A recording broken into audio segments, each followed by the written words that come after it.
बढ़ते खबरों में आगे जन अधिकार पार्टी के सुप्रीमो पप्पू यादव ने भारत 24 से खास बातचीत की। उन्होंने कहा कि कांग्रेस पर भरोसा है, कांग्रेस कुछ फैसला लेगी। वैसे तैयारी सीमांचल, मिथिलांचल और कोसी की सभी सीटों पर चुनाव लड़ने की है।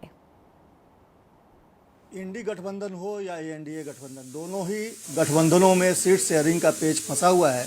हमारे साथ बातचीत के लिए मौजूद हैं पप्पू यादव जी, उनसे बात करते हैं। पप्पू जी, इंडी गठबंधन हो या एनडीए गठबंधन, दोनों में ही सीट शेयरिंग का पेच फंसा हुआ है। कुछ ऐसी पार्टियां जैसे आपकी पार्टी हो गई, मुकेश सहनी की पार्टी हो गई, बसपा हो गई, ऐसी पार्टियों को लोग राजनीतिक तौर पर अछूत मान रहे हैं, आप लोगों से कोई संपर्क भी नहीं कर रहा है।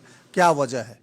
हमको तो समझ में नहीं आता है कि पार्टियों हम तो जनता के जो प्रिय हों और जो नेता नहीं बेटा हो, जो अपनी मिट्टी, अपने खून, अपनी माँ से कभी अलग हो ही नहीं सकता, उसे कोई अलग कर ही नहीं सकता।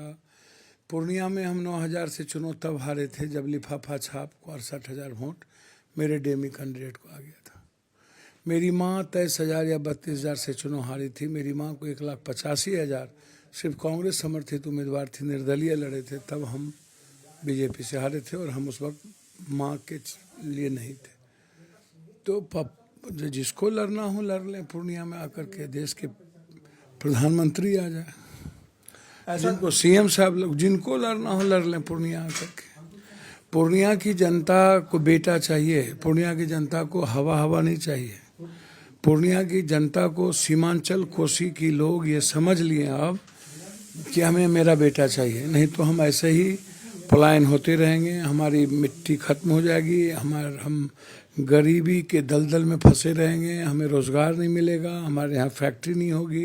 कि सीमांचल, मिथिलांचल और कोसी के पूरे इलाके में उनकी तैयारी है। और जहाँ तक पूर्णिया का सवाल है, तो पूर्णिया से इस बार पप्पू यादव चुनाव लड़ेंगे भी और जीतेंगे भी। अपने सहयोगी मृत्युंजय के साथ सर्वेश कुमार सिंह, भारत 24, पटना।